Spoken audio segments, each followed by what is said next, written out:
오늘 함께 나눌 하나님 말씀은 구약성경 열왕기상 22장입니다.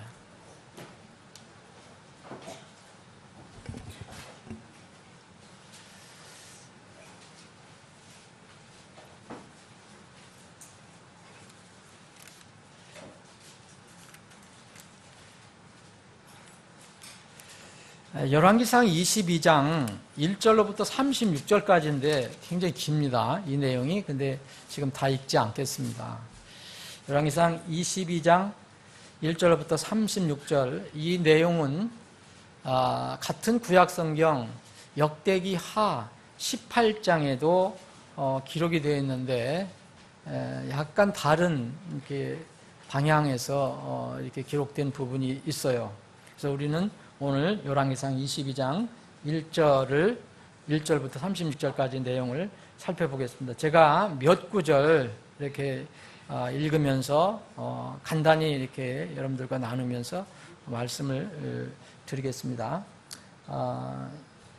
22장 1절입니다. 시리아와 이스라엘이 3년 동안 서로 전쟁을 하지 않고 지내었더라. 셋째 해에 유다 왕 여호사밧이 이스라엘 왕에게 내려가매 이스라엘 왕이 자기 신하들에게 이르되 길르앗에 있는 라못은 본래 우리의 것인 줄을 너희가 알지 못하느냐? 우리가 시리아 왕의 손에서 그것을 취하지 아니하고 잠잠히 있으려 하고 여호사밧에게 이르되 당신은 나와 함께 라못 길르앗에서 싸우러 가시겠느냐 하니 여호사밧이 이스라엘 왕에게 이르되 나는 당신과 같고 내 백성은 당신의 백성과 같으며 내 말들도 당신의 말들과 같나이다 하고, 이 부분은 이제 이렇게 설명을 드리면 이스라엘이 양왕국으로 나눠집니다. 북왕국하고 남유다로 나눠진 뒤에 분단된 상태에서 옆에 있는 시리아와 적대 관계에 있어요. 그런데 여기에 한 3년 동안은 시리아와 이스라엘 유다가 전쟁을 하지 않은 약간의 평화 기간이었어요. 그때 이 사건이 일어난 건데, 이때 그 유다 왕 여호사밧이 북왕국 이스라엘의 왕인 여기 아합입니다. 여기 왕이 아합 왕에게 올라가서 무슨 친밀한 관계를 맺는 거예요. 그래서 오늘 이제 여호사밧 왕에 대해 그런 성경에 많은 교훈이 있어요. 근데 그것은 오늘 시간 관계상 오늘 말씀을 드리지 않습니다. 그 오늘 포커스가 아니고요. 여호사밧 왕은 이렇게 옆으로 제쳐놓으시고 이스라엘 왕인 그 아합에 관해서 이렇게 여러분들이 좀 신경을 써서 살펴보시면 좋겠어요. 그래서 이스라엘 왕 아합이 원래 라못 길리앗이라는 것이 이스라엘 소속됐는데 시리아와 전쟁 쪽에서 빼앗겼어요.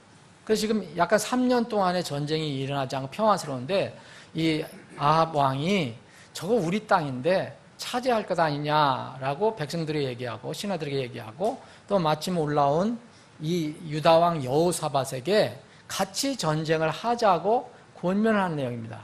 그럴 때 여호사밧 왕이 그래 뭐 당신이나 우리나 이게 같은 민족인데 내가 전쟁에 동참하겠다. 이런 얘기입니다.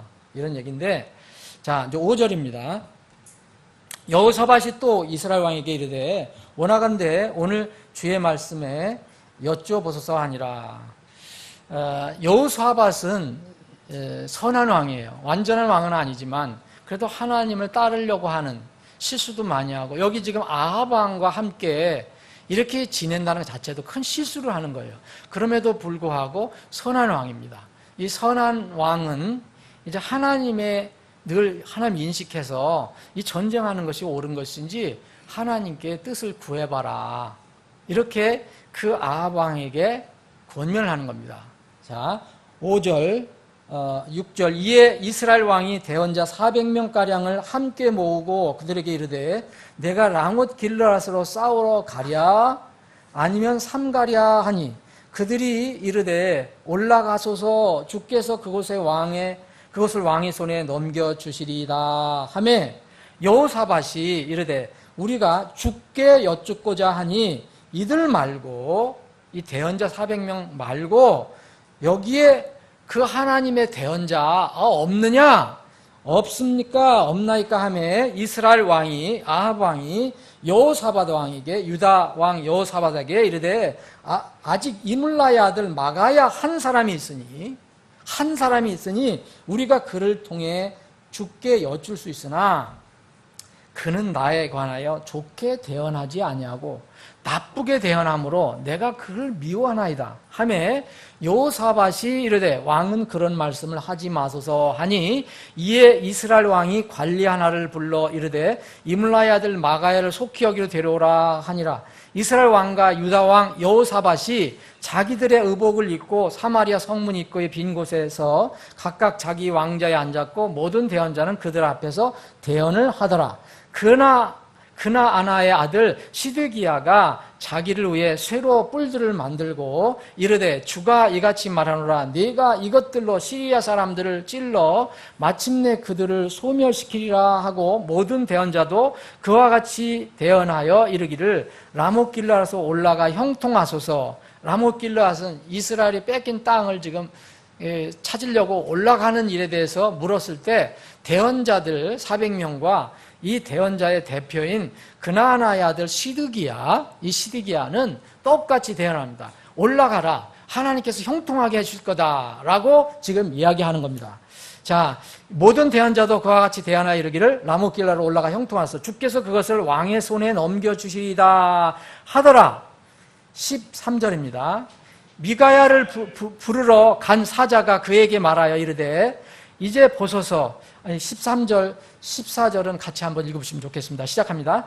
미가야를 부르러 간 사자가 그에게 말하여 이르되 이제 보소서. 대언자들의 말이 한 입으로 왕에게 좋게 고하니 원하건대 당신의 말도 그들 가운데 한 사람의 말처럼 되게 하여 좋은 것을 말하소서 하매 미가야가 이르되 주께서 살아계심을 두고 맹세하노니 주께서 내게 말씀하시는 것 곧 그것을 내가 말하리라 하니라. 아멘. 아버지 하나님, 오늘 복된 주일 허락해 주시고 이 주일날 아침에 우리들에게 또한 귀한 생명의 말씀을 나누어 주심을 감사합니다. 이 시간 주님께서 친히 성령님을 통해서 우리 모두에게 이 생명의 말씀을 선포해 주시고 이 말씀을 통해서 저희들이 깨달음과 교훈과 배워야 할 교리가 있다면, 지혜가 있다면 이 말씀을 통해서 배울 수 있게 해 주옵소서. 거룩하신 예수님의 이름으로 기도합나이다. 아멘. 22장 그 뒷부분까지 36절까지 읽어야 되는데 시간 관계상 이렇게 대충 읽어봤습니다.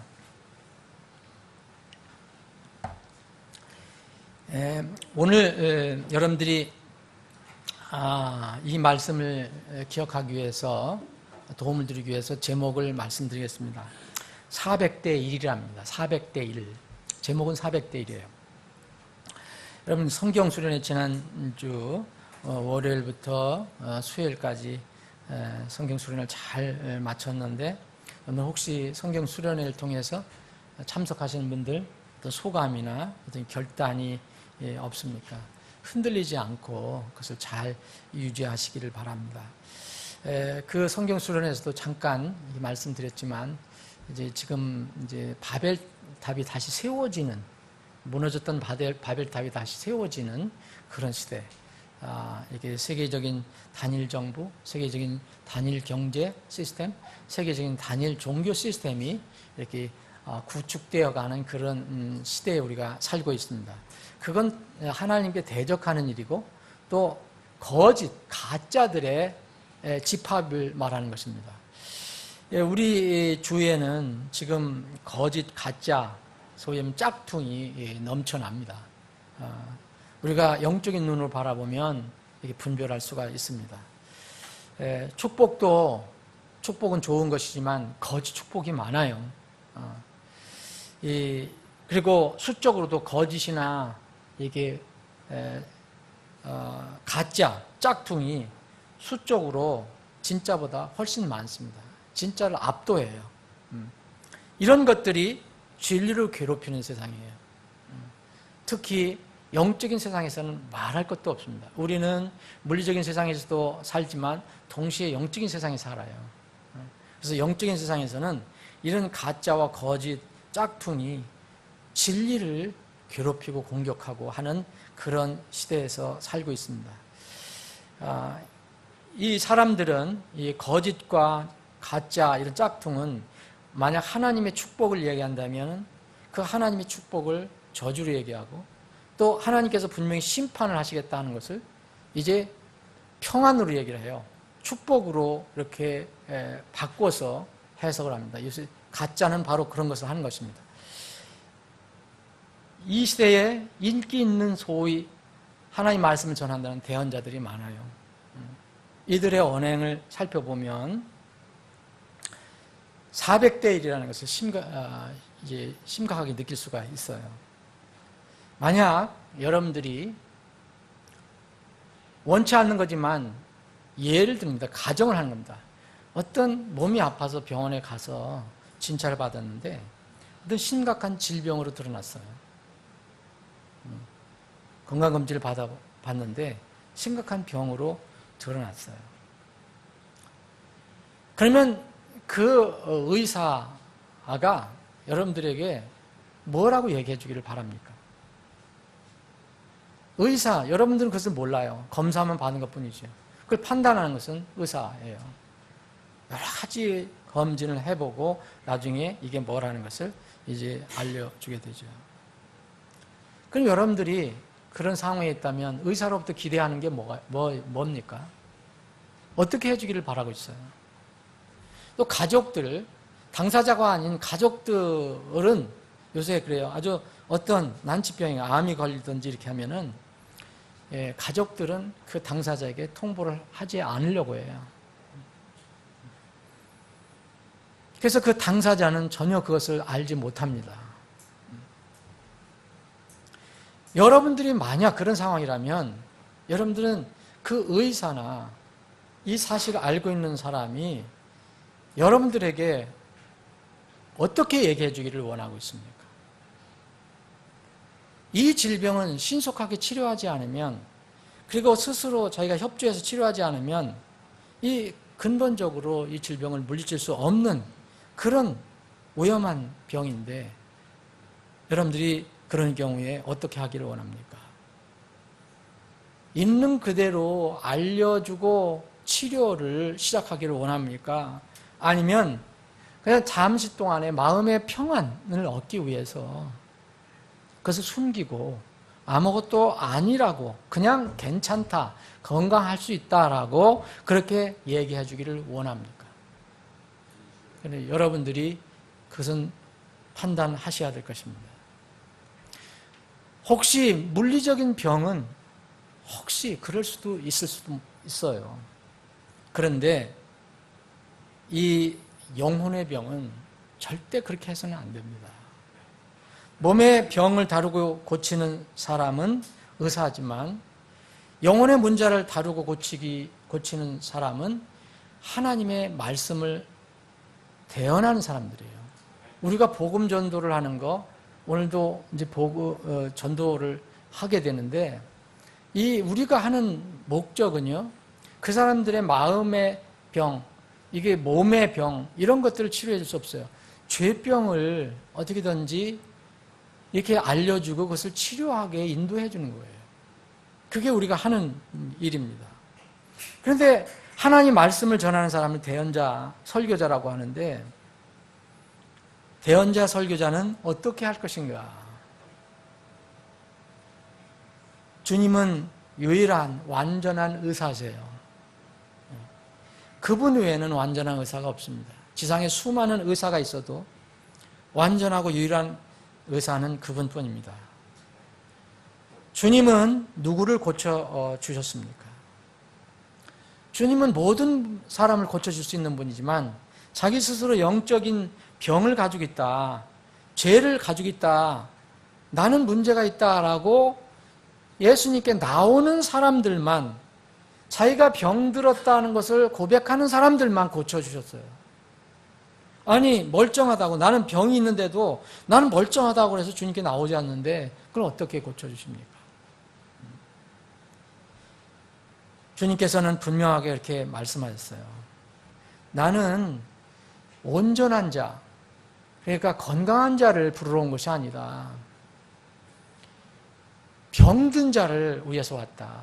온전하지 않은 자를 위해서 왔다. 그래서 그 병든 자를 불러서 회개하고 또 주님께 돌아오게, 나에게 돌아오게 하려고 나는 온 것이다. 그 죄인들을 구원하러 오셨다고 그렇게 말씀하셨습니다. 예수님은 모든 사람을 구원하실 수 있어요.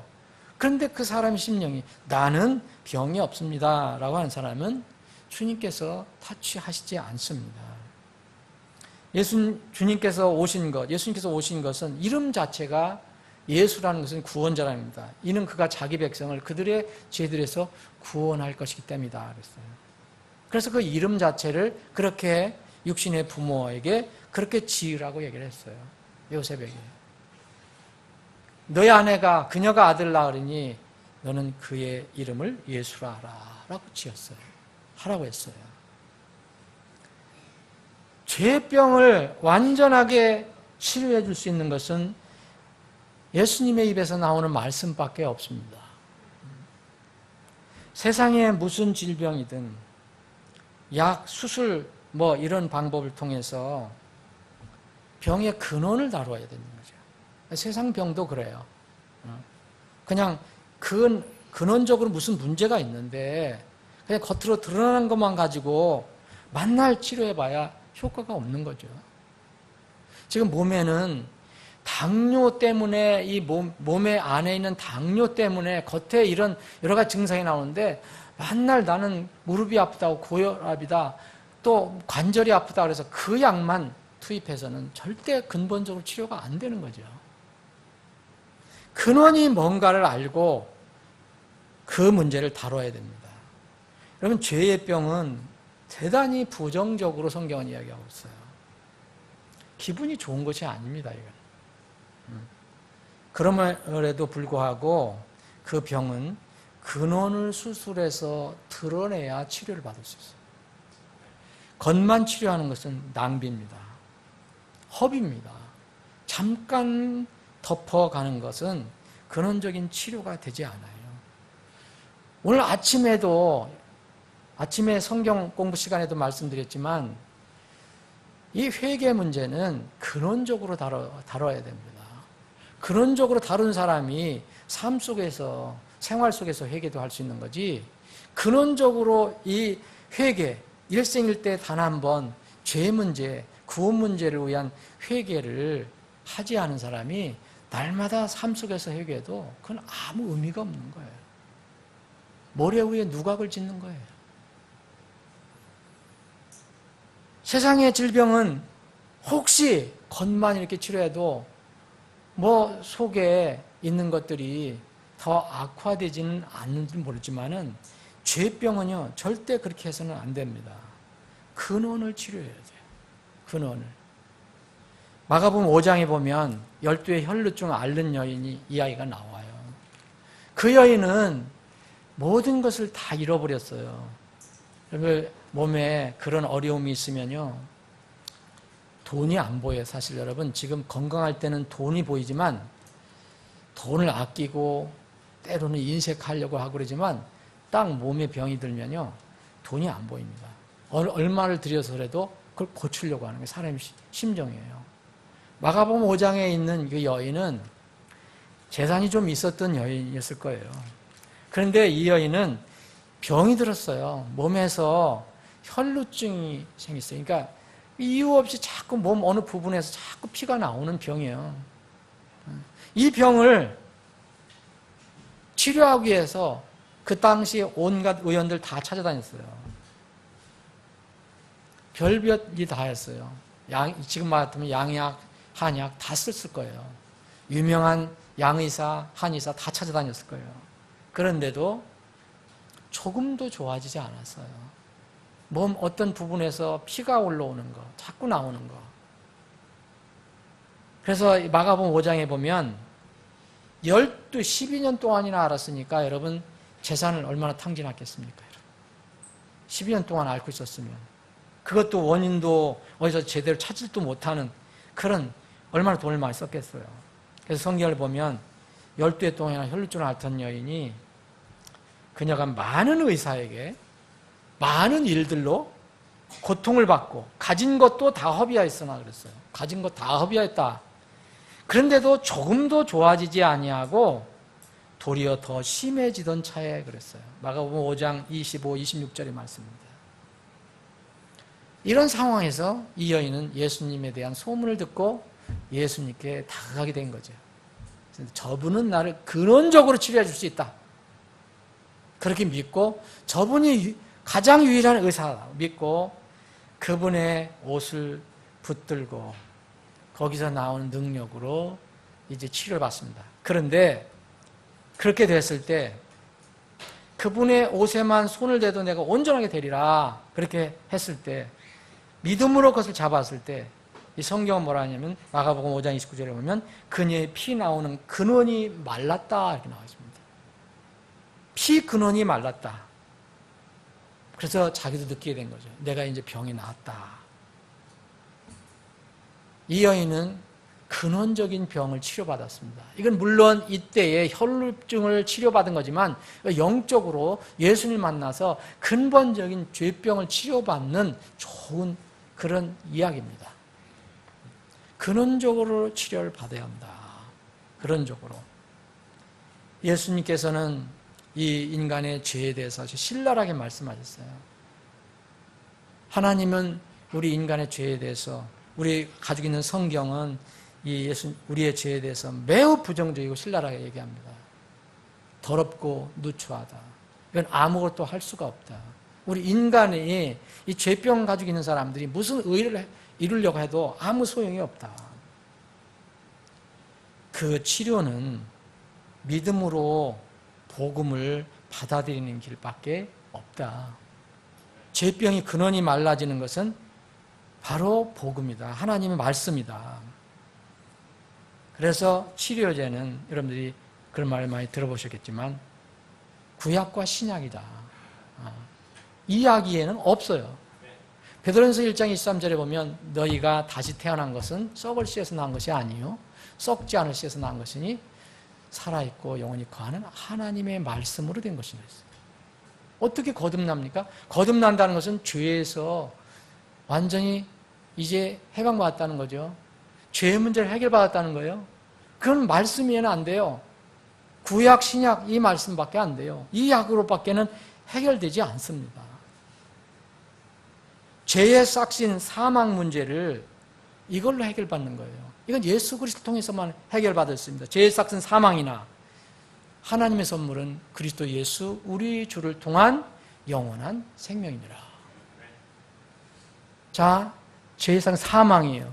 그리고 반대로는 영원한 생명입니다. 그건 예수 그리스도를 통해서 그분의 말씀을 통해서밖에 되지 않습니다. 하나님이 지으신 약만 효력이 있어요.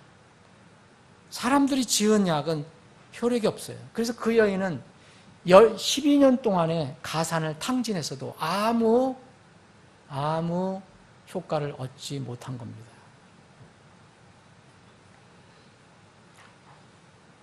여러분, 기도도 중요하고 봉사도 중요하고 교제도 중요해요. 또 교회의 성도, 교인이 되는 것도 중요합니다. 입회하는 것도 중요하고 하나님께 드리는 것도 중요하고 침례받는 것도 중요해요. 그러나 이것으로는 구원을 받을 수가 없어요. 영적 질병을 가지고 있는 두 부류가 있습니다. 첫 번째는 죄인의 죄의 병이에요.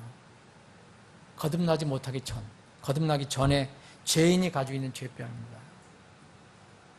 이거 하나님 말씀으로밖에 치료가 안 돼요. 다른 약 없습니다. 예수님께서 모든 죄를 다 깨끗이 정리하셨다는 하나님 말씀.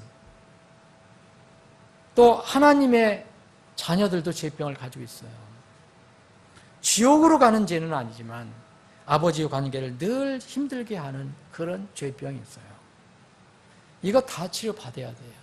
우리도 치료받아야 됩니다. 만약 이 죄인의 죄병 치료 못하면 대배왕제 심판에 서야 돼요. 또 우리 하나님의 자녀들이 죄병을 치료하지 못하면 그리스도의 심판석에서 보상이 없어지게 됩니다. 오늘 이 본문 말씀은 한 대언자가 나오고 또 많은 대언자가 나와요. 이스라엘에 지금 병이 있어요. 이 북왕국 이스라엘에 큰 병이 있어요. 이 병을 어떻게 치유할 것이냐 이거예요. 아합 왕은 당대 최고의 악한 왕이에요. 하나님을 대적한 그런 왕이에요. 형식만 하나님을 믿는 사람이지 내용은 전혀 아닌 사람 얘기합니다. 이스라엘은 그래서 하나님 믿는 백성이지만 그것은 형식적인 거고 내용은 전부 바알을 섬겼어요. 이스라엘은. 여기에 병이 있어요. 병을 어떻게 치료해야 되느냐. 이 아합이 어떤 태도를 취했는가. 병을 치료하려면 어떻게 해야 되는가. 많은 사람들은 무엇인가 더 많고 화려하고 보기에 좋은 것을 택해요. 그러나 하나님 말씀은 반드시 그런 것은 아닙니다. 여기에 400명의 대언자가 나와요. 여기 뭐 거짓 대언자라는 거짓이라는 말은 없어요. 그런데 이 대언자 400명은 거짓 대언자입니다. 하나님 말씀을 전하는 사람들이 아니에요. 이름은 하나님의 말씀을 전하는 사람이라고 되어 있지만 실제로 하나님 말씀 전하는 게 아니라 자기 생각과 세상의 환경에서 상황에 맞도록 자기가 지어낸 생각을 전하는 사람이에요. 400명 대언자. 그 중에 대표가 그나아나의 아들 시드기야예요. 400명 중에 들어가 있는 시드기야. 이 거짓 대언자의 대표 시드기야와 참 대언자 이 미가야가 부딪히는 장면이 오늘 우리가 읽은 내용입니다. 미가야. 여기에 참 대언자라는 말도 없어요.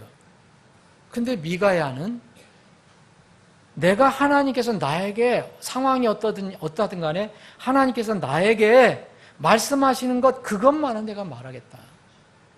그게 미가야입니다. 여러분 거짓 대언자 대표 시드기야 여기 보면은요 시드기야라는 이름 자체가요 시드기야라는 이스라엘의 말 자체가 히브리어 말 자체가 여호와는 공의로우시다 이 얘기예요. 하나님의 공의야 이름 자체가. 그 얼마나 멋있습니까? 그런데 이름과는 다르게 엉뚱한 것을 하나님의 공의를 얘기하지는 않아요. 사람의 감정을 얘기하는 거예요. 거짓 대언자 시드기야가 어떻게 합니까? 이 400명은 대언자 400명은 올라가라. 그러면 이길 것이다. 주께서 그것을 왕의 손에 넘겨주시리라 그랬어요. 다 거짓 대언하고 있어요. 이들이 특징이 뭐냐면 하나님의 이름을 계속 도용한다는 거예요. 주께서 여기 여호와께서 그렇게 얘기해요. 여기 6절에 보면 그냥 올라가라 얘기하지 않잖아요. 주께서 그것을 왕의 손에 넘겨주시리라 라고 대언을 해요. 하나님께서 그런 예언을 받은 것처럼. 여기 11절에 시드기야가 마찬가지입니다. 주가 곧 여호와가 자기 이름이 얘기하는 여호와는 공의로우시다 하는 그 여호와가 이같이 말하노라. 뭘 가지고 왔느냐면 시드기야가 멋있게 철로 다 된 쇠로 다 뿔들을 만들어 가지고 왔어요. 뿔이라는 것은 그때 당시 능력을 얘기하죠. 힘을 얘기하죠. 그래서 쇠로다가 뿔을 만들어 와서 그걸 가지고 와서 대언하는 거예요. 화려한 설교를 하는 거예요. 그 왕 앞에서 백성들 앞에서 이런 뿔로 하나님께서 이런 뿔로 그 시리아를 무찔러라. 그러면 소멸될 것이다 라고 하나님께서 말씀하셨다라고 얘기합니다. 여기 11절에 보면. 그래서 그 나머지 대언자들도 12절에 400명의 대언자들도 다 그렇다고 또 이야기를 합니다. 동일하게 얘기를 합니다. 이들은 다 하나님을 얘기하고 있어요. 지금 시드기야는 우리가 이제 성경을 보면 알지만 시드기야는 지금 쇼를 하고 있는 거예요. 쇼잖아요. 여러분 이게 하나님 말씀이 아닌데도 자기가 사람들에게 그렇게 보이려고 자기가 만들어 오는 멋있는 뿔을 만들어 가지고 그걸 가지고 하나님께서 이렇게 찔러서 소멸시키게 하시겠다. 너희들 그렇게 하라라고 이야기합니다. 그리고 이 거짓 대언자는 어떻게 얘기하느냐면요. 참 대언자들을 괴롭힙니다. 공격하고요. 여기에 나중에 24절에 보시면 그러나 그나아나의 아들 시드기야가 이제까지 요 전까지는 미가야가 하나님께서 이미 시리아하고 전쟁을 하면 당신은 죽습니다 라고 예언이 되어 있어요. 엘리야가 아합의 죽음을 미리 예언을 해놨어요. 동일한 대언자가 미가야가 그 엘리야는 그 아합의 죽음을 예언해놨는데 미가야가 그걸 번복할 수 없잖아요. 하나님 똑같은 분이니까. 그래서 당신 죽는다. 올라가봐라. 당신 죽게 돼 있다. 라고 얘기합니다. 근데 당신은 속아서 올라갈 거다. 그랬을 때 그나야 시드기야가 가까이 나와서 미가야의 뺨을 딱 때립니다. 와서 어떻게 하나님의 영께서 주연께서 나를 떠나서 어느 길로 너에게 가서 얘기를 했냐? 여러분 24절 보십시오. 그나야 아들 시드기야가 가까이 나와 미가야의 뺨을 치며 이르되 주의 영께서 나를 떠나 어느 길로 가서 네게 말씀하시더냐 하니 괴롭혀요. 가짜는 항상 참을 괴롭히는 겁니다. 가짜가 가만히 있지 않아요. 참은 항상 이런 괴로움을 당하는 거예요. 공격을 받는 거예요. 그건 어쩔 수 없어요. 그거를 예견해야 돼요. 참을 전하려면 이것도 각오해야 됩니다. 여러분, 진리는 항상 핍박을 받아요. 주님 오시기 전까지. 그래서 많은 사람들은 여기서 돌아서는 거예요. 여기서 배도를 하는 거예요. 여기서 육으로 돌아가는 거예요. 미가야가 이르되 보라 네가 안에 있는 방에 들어가서 숨는 그날에 보리라. 네가 어떻게 될 것인지는 볼 것이다. 이스라엘 왕이 이르되 미가야를 아합입니다. 미가야를 붙잡아 기분이 안 좋잖아요. 이 400명의 대언자들은 왕이 올라가소서.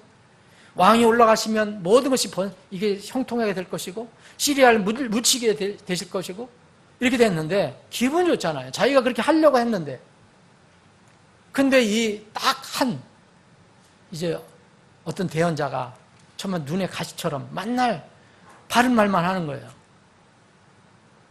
그래서 그 여호사밧 왕이 아니 여기는 하나님의 대언자가 없느냐 400명 내가 보니까 이건 대언자가 아닌 것 같은데 정말 대언자 없느냐 그랬더니 이 미가야를 소개해 준 거잖아요. 근데 내가 미워한다 얘기했잖아요. 왜냐하면 항상 나에게 잘못되는 것을 얘기하기 때문에. 예, 잘못되는 것이 왜 잘못됩니까? 미리 잘못된 일을 하기 때문에 잘못되는 거죠. 그 일을 생각하지 않고 결과만 얘기를 하는 거예요. 나에게 늘 나쁘게 대항함으로 내가 그걸 미워한다. 그래서 미가야를 그래도 여호사밧 때문에 데려왔잖아요.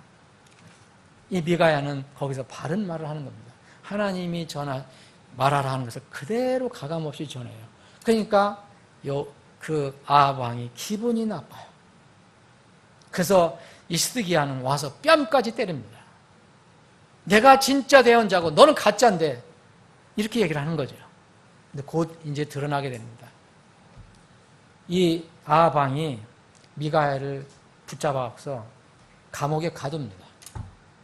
26절에 보면 이스라엘 왕이 이르되 미가야를 붙잡아 도시의 감독자 아몬과 왕의 아들 요아스에게로 끌고 가서 이르되 왕이 이같이 말하기를 이놈을 감옥에 가두고 내가 평안히 돌아올 때까지. 하나님은 평안히 못 들어온다고 그랬는데 거짓 대언자들은 평안히 돌아올 거다 이게요. 그거를 믿고 자기가 그걸 원하니까 평안히 돌아올 때까지 고난의 빵과 고난의 물로 먹이라. 고통을 주라는 거예요. 깊은 감옥에 가둬서 입을 못 벌리게 하라 이런 얘기죠. 그랬더니 미가야가 이르되 왕이 참으로 평안히 돌아오실진데 주께서 나를 통하여 말씀하지 아니하셨나이다 하고 또 그가 이르되 오 백성들아 너희는 다 귀를 기울일지어다 하니라. 백성들은 들어야 한다. 하나님의 말씀이 어떤 것인가를.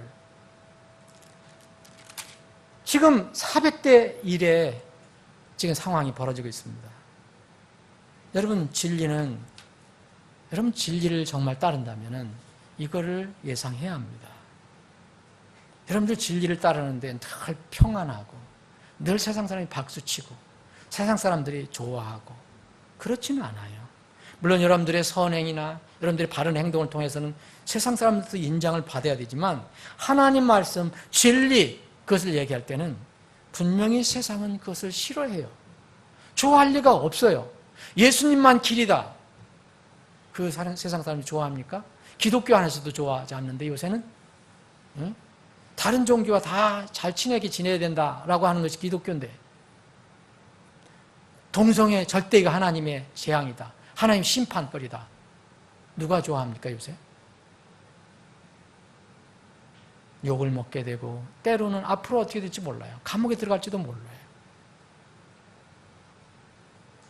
그러나 하나님의 대언은요 핍박을 받는다고 해서 바뀌는 게 아니에요. 여전히 그대로 있습니다. 그래서 그것이 하나님 말씀이에요. 항상 살았고 영원히 거하는 것이 하나님 말씀이에요. 시시각각으로 변하는 게 아닙니다. 그러면 이 말씀을 전하는 거듭난 그리스도인들, 여러분들과 특별히 저 말씀을 전하는 대언자들, 설교자들은 여러분 상황이 바뀐다고 그 직분이 바뀌나요?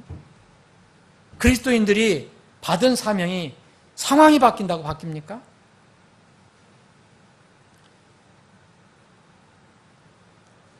우리 참 그리스도인들은 거짓 목자, 거짓 설교자, 거짓 백성들이 어떻게 얘기하든 우리는 하나님 말씀을 따르고 하나님 말씀을 선포해야 됩니다. 미가야가 얘기합니다. 오 백성들아 너희는 다 귀를 기울일지어다. 들을 귀 있는 자는 성령께서 교회들에게 말씀하시는 걸 들으라고 했습니다. 이 시대 기독교의 가장 큰 저주는 제가 보기에는 소위 기복신앙이에요. 번영신앙이라는 거예요. 이 소위 성공복음이라는 겁니다. 하나님을 오해해도 정말 오해하는 거예요. 하나님의 한 어떤 부분만 가지고 침소봉대해서 전부인 것처럼 얘기하는 거예요. 이게 이 시대의 기독교의 저주입니다.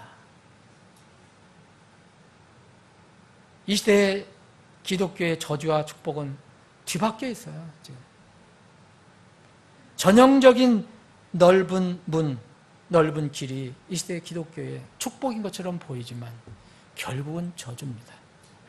시드기야가 얘기하는 거, 400명의 대언자가 얘기하는 거, 올라가면 번성할 것이다. 너는 형통할 것이다. 하나님 말씀과 반대되는 거. 여기서 형통도 나오거든요. 이런 이 시대의 소위 기복신앙, 소위 번영신학, 성공복음은요, 시드기야가 했던 것처럼, 시드기야 쇳불들을 만들어서 설교한 것처럼 화려합니다. 겉모습 의식이 화려해요. 이 복음은 정말 화려해요.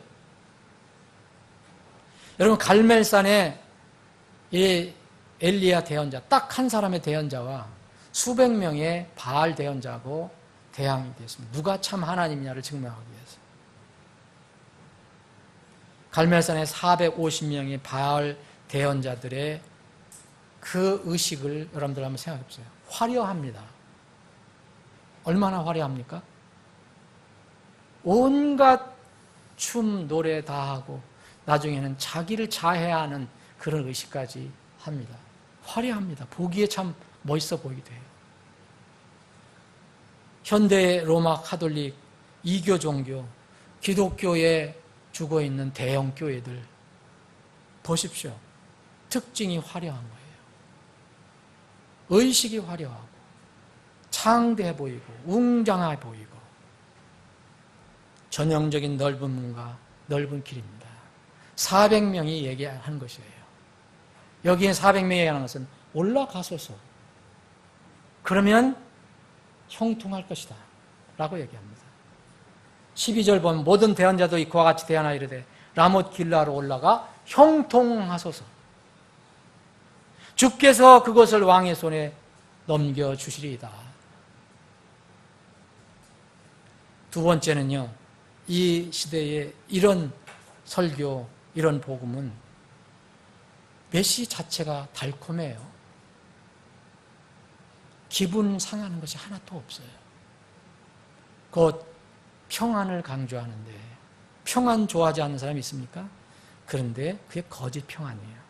진정한 평안은요, 여기서 이 시리아하고 싸우러 가면 진다는 거예요. 이 왕이 죽음을 당한다. 생명을 잃는다. 이것이 하나님의 말씀이에요. 근데 기분이 안 좋잖아요. 그래서 죽지 않고 번영한다. 형통한다. 그렇게 얘기합니다. 달콤한 메시지예요. 평안을 강조합니다. 11절, 12절이 바로 그런 이야기입니다. 데살로니가전서 5장 3절에 보면 그들이 평안하다, 안전하다고 할 때, 그래요. 그들이 평안하다, 안전하고 말해줍니다. 그 말할 그때 아이벤 여자에게 해산의 고통이 임한 같이 갑작스러운 파멸이 임하나니 그들이 피하지 못하리라. 여러분, 여기에 아합 왕은 어떻게 죽었는지 여러분들 아시죠? 여호사밧하고 아합이 둘이 올라갔는데 아합이 꾀를 내갖고 나는 왕복을 안 입겠다. 당신은 유대왕이니까 저들의 공격 목표는 나니까 왕인 줄 알고 나를 공격하니까 나는 왕복을 입지 않겠다. 그러니까 당신 여호사밧, 당신은 왕복을 입고 하라. 여호사밧도 여기서 수치를 당하죠. 그건 뭐 다음 문제고. 아합이 이렇게 해서 올라가는데 자기는 왕처럼 안 입고 오니까 안전할 거라고 생각했는데, 여러분 여기 34절에 보면 시리아 사람이 우연하게, 우연이 어디 있어요? 우연이라고 그랬는데 우연은 하나님이, 여기서 우연이라고 번역했지만 어떤 사람이 활을 당긴 것이 우연이라고 얘기했는데 정확하게 얘기하려면요, 되는 대로 당겼다는 거예요. 뭐 아무 생각도 못하고 그냥 되는 대로 화살을 당겼는데 그 화살이 날아가서 누구를 맞췄느냐? 바로 아합을 맞췄어요. 우연히 활을 당겨 이스라엘 왕의 갑옷 이음매 사이를 쏘니 그러므로 왕이 자기 병거를 모는 자에게 이르되 내가 부상을 당하였은지 내 손을 돌이켜 나를 군대에서 데리고 나가라 하였은지. 35절에 보면 자기 왕이 자기 병거에서 시리아 사람들을 막다가 저녁 때가 죽습니다. 피를 많이 흘립니다. 그래서 이 엘리야가 예언한 것처럼 이 아합 왕이 어떤 사람을 아주 악하게 그 재산을 탈취해버렸어요. 그리고 죽여버렸어요. 그러니까 피를 흘렸어요. 너도 그렇게 될 것이라고 엘리야가 예언을 했어요. 똑같이 됐습니다. 여기가 이 병거를, 왕이 죽어서 묻고 그 병거를 씻을 때 그 개들이 그의 피를 핥았다고 여기 38절이 나옵니다. 이것은 21장 9절에 엘리야가 이미 예언한 거예요. 에? 그렇게 너는 죽을 것이다. 19절 보면, 21장 19절에 보면 너는 그에게 말하 이르기를 주가 이같이 말하노라. 내가 죽이고 또 소유로 뺏었느냐 하고 또 그에게 말하 이르기를 주가 이같이 말하노라. 개들이 나봇의 피를 핥는 곳에서 개들이 내 피 곧 내 몸에 피도 핥으리라. 나봇의 이 과수원이 욕심이 나서 나봇을 죽이고 피를 흘리고 과수원을 탈취했거든요. 너도 그렇게 죽으리라. 이미 예언된 거예요. 그런데 많은 대언자들은 올라가면 당신 산다. 당신은 형통해진다. 여러분, 소위 번영신학, 기복신학 믿다가 지옥 갑니다. 예수님은 이 땅에서 우리에게 잠시 동안 물질 주고 돈 주고 출세하게 해주려고 오신 분이 아니에요. 그분은 우리 죄를 용서해 주시려고 온 거예요. 우리는 때로는 고난도 받을 수 있습니다. 진리 때문에. 그런데 많은 대언자들이 여기처럼, 시드기야처럼, 그리고 400명 대언자처럼 그거를 이야기하지 않아요. 기분을 맞추는 거예요. 아합의 기분을 맞추는 거예요. 아합 왕의 기분을 맞춰서 하는 것입니다.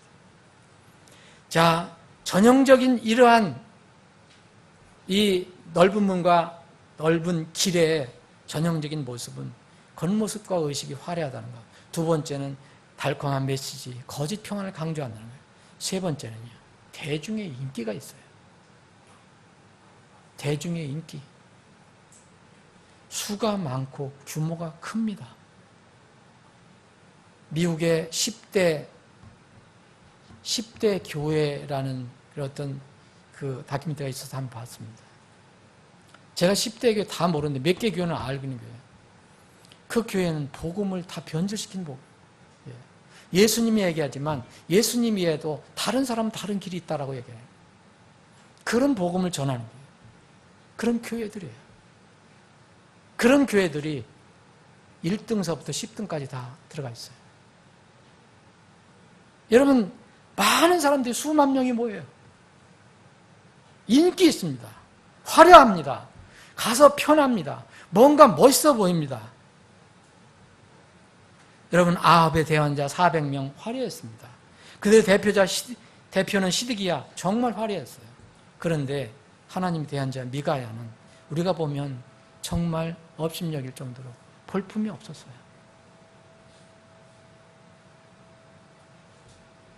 사랑하는 여러분, 엘리야 때도 대언자 850명 대 1이었어요. 나중에 이제 450명이 이제 400명 빠지고 450명 대 1이 그런 어떤 싸움을 싸웠지만 여기는 400대 1입니다. 소위 성공하고 번성하게 하는 그런 복음은 많은 사람들의 영혼을 강탈해 가고 있습니다.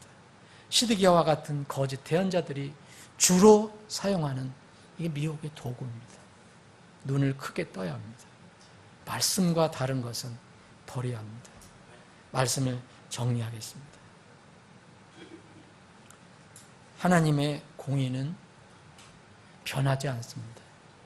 하나님의 사랑도 변하지 않아요. 그런데 하나님의 사랑과 공의는 부딪히는 게 아니라 항상 함께 갑니다. 공의가 있을 때 사랑이 있고 사랑이 있을 때 공의가 갑니다. 그래서 공의가 결여된 사랑은 가짜 사랑이에요. 이것을 세상에서 얘기하는 거예요. 공의 상관없다. 진리 상관없다. 하나님의 사랑만 이야기하자. 이게 거짓 복음입니다.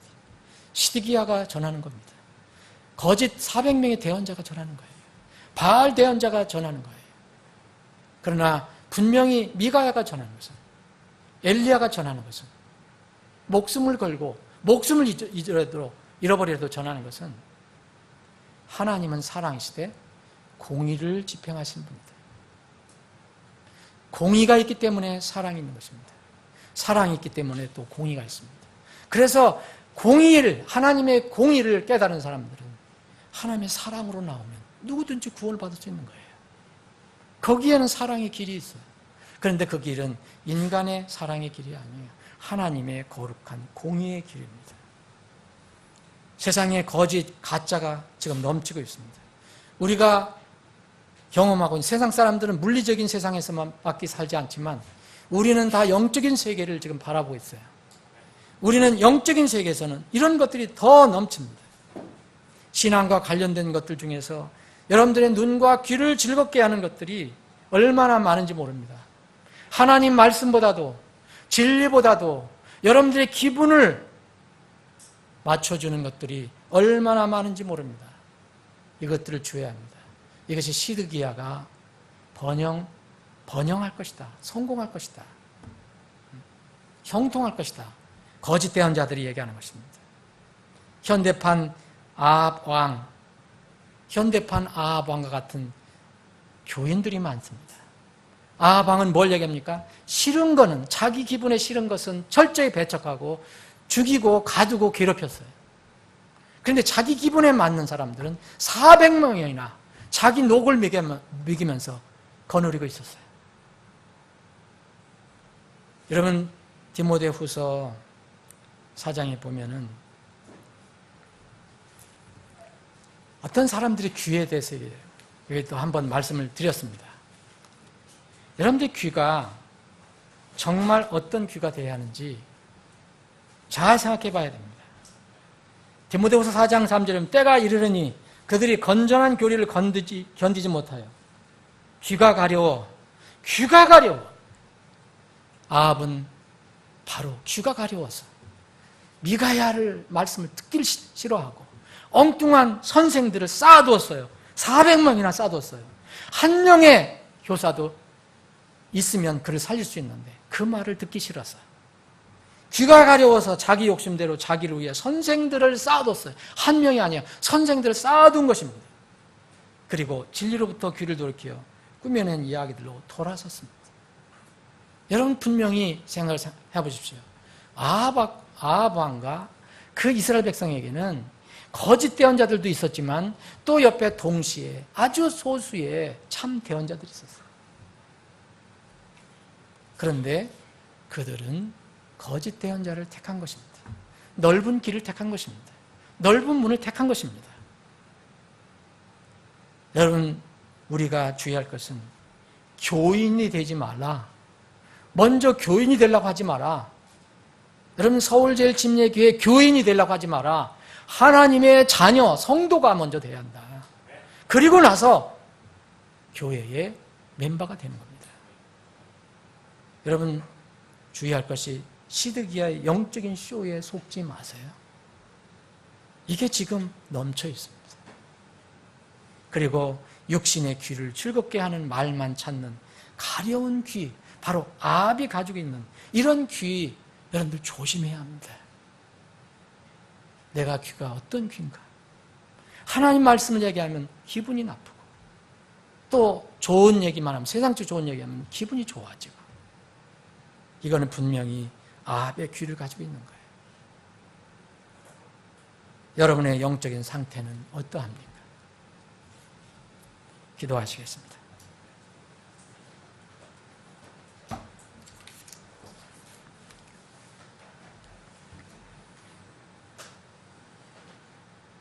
잠깐 기도하는 시간 갖겠습니다.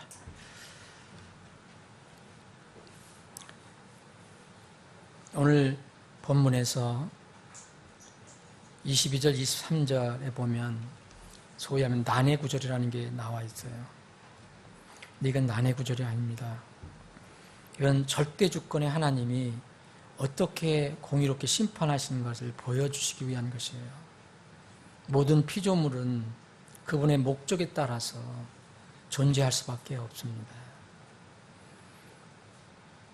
이 아합을 심판하시기 위해서, 그를 설득하기 위해 거짓 대언자들을 하나님께서 사용하셨다는 겁니다.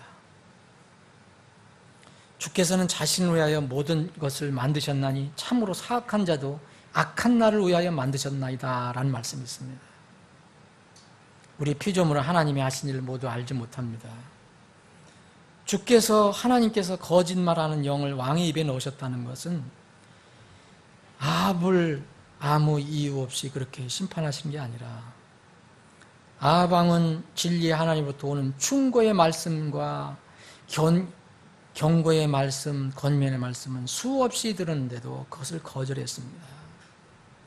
그 아합 옆에는 하나님 말씀과 거짓 영의 말이 양쪽에 놓여 있었습니다. 근데 그는 고집스럽게 하나님의 것을 버리고 거짓 영의 말을 따른 것입니다. 심판자는 거짓 영이 아닙니다. 심판자는 창조주 하나님입니다. 그래서 그는 심판을 받게 된 것입니다. 마지막 때도 이런 상황이 벌어질 것입니다. 마지막 때 많은 사람들이 하나님을 대적하고 믿지 않고 고집 피우다가 이제 마지막에는 하나님께서 미혹을 보내셔서 그들이 완전히 심판을 받도록 하신다고 데살로니가 후서 2장에 기록되어 있습니다. 하나님은 이렇게 공의의 심판하시는 분입니다. 하나님의 사랑, 긍휼이 넘치시는 그런 하나님이시지만 그분의 심판의 때가 가까워 오고 있습니다. 하늘에서 심판의 비가 쏟아지던 날이 분명히 과거에 있었습니다. 바벨탑이 무너진 날이 있었어요. 소돔과 고모라의 불과 유황이 쏟아진 날이 있습니다. 고집 피우고 주님께 불순종했던 예루살렘이 원수들의 손에 무너지던 날이 있어요. 과거에 그런 날, 하나님께서 예언하신 날이 이루어진 것처럼 우리에게는 미래의 휴거의 나팔 소리가 울려 퍼질 날이 앞에 있어요. 이 사악한 세상에 심판의 재앙이 쏟아질 날이 우리 앞에 미래의 날로 남아 있습니다. 하나님의 인내를 시험하면 위험합니다. 여러분 구원받아서도 하나님의 인내를 시험하지 마세요. 빨리 하나님께로 돌아서는 것이 가장 지혜로운 것입니다. 아버지 하나님, 오늘 아합 왕의 이야기를 통해서 저희들 자신을 돌아보고 우리 교회를 돌아볼 수 있는 그런 기회를 주심을 감사합니다. 우리는 본성상 우리 육신을 따라가려고 하는 것이 있고 또 하나님 말씀보다는 세상의 것을 따라가려고 하는 본성이 있습니다.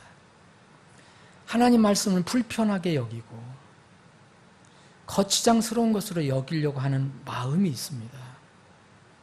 주님, 우리의 본성이 이러할지라도 우리를 구원해 주시고 주신 그 성령님이 내주하시기 때문에 그 성령님께서는 우리를 늘 깨우쳐 주시고 이런 본성을 억제해 주셔서